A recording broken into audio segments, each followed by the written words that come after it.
Hello, family. This is your friend Kenesha. Welcome to our fourth episode of Transformation Tuesday. I'm so excited to be back here with you on this Tuesday. Remember, we're going to be talking about transformation. How do we change us? The word transform means to make a dramatic or thorough change in form, appearance, or character.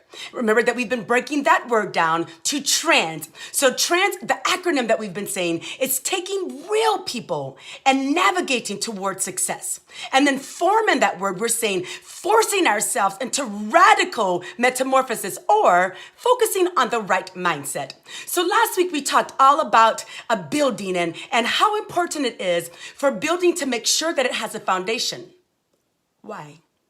Because when the storms come, and they do, that building will surely fall if there's no foundation. And then we looked at our lives. Remember, integrity, it's an inside job. So we also talked about last week that integrity is the foundation to transformation. So it's important that we are integrous people. So our thought for this week, I was thinking of the word sellout. Have you ever been called a sellout? Do you know any sellouts? So the dictionary says that the sellout means a common expression for the compromising of a person's morality, authenticity, and principles in exchange for personal gain. Sometimes it could be money, sometimes fame, sometimes the exchange is for love, and sometimes it's for temporary, momentary pleasures.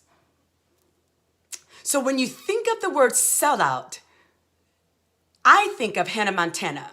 It was a wonderful children's episode or network. It was on the network of Disney Channel in 2006, and it had 4 seasons.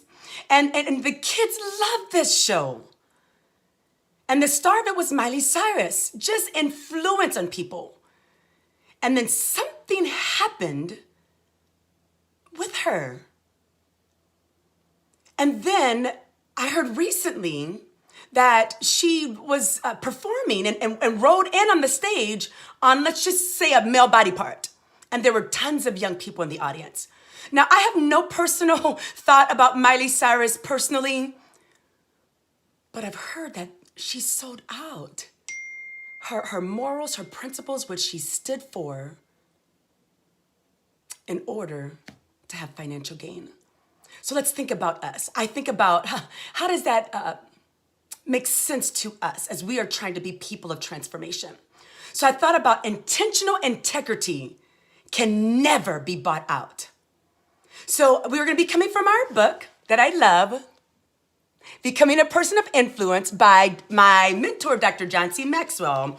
And looking at this page, when we're thinking of the notion of being a sellout, it says that we have to become a person of integrity.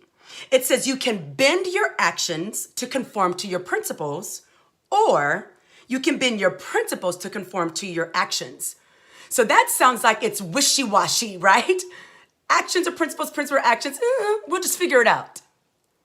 But when you are intentional, which means on purpose, deliberate, when you're an intentional person of integrity, you cannot be bought out.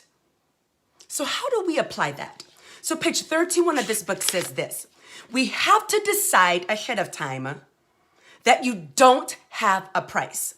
President George Washington perceived that few men have the virtue to withstand the highest bidder. Some people can be bought because they haven't settled the money issue before the moment of temptation. The best way to guard yourself against the breach is in integrity is to make a decision today that you won't sell your integrity, not for power, revenge, pride, or money, or any amount of anything. I shared my story with you. I did not have intentional integrity. I sold out because I thought I wasn't going to get the dream that I so dearly wanted. So when temptation came, my integrity was whack. Folks, we have to be intentional about our integrity before any temptation comes. So that when temptation comes, it doesn't matter what it is. We already know what we're going to do. So I want you to be thinking about this week, how can you be intentional about your integrity to make sure that you are a person of transformation? This is your friend Kenesha. I love you. Have an excellent week.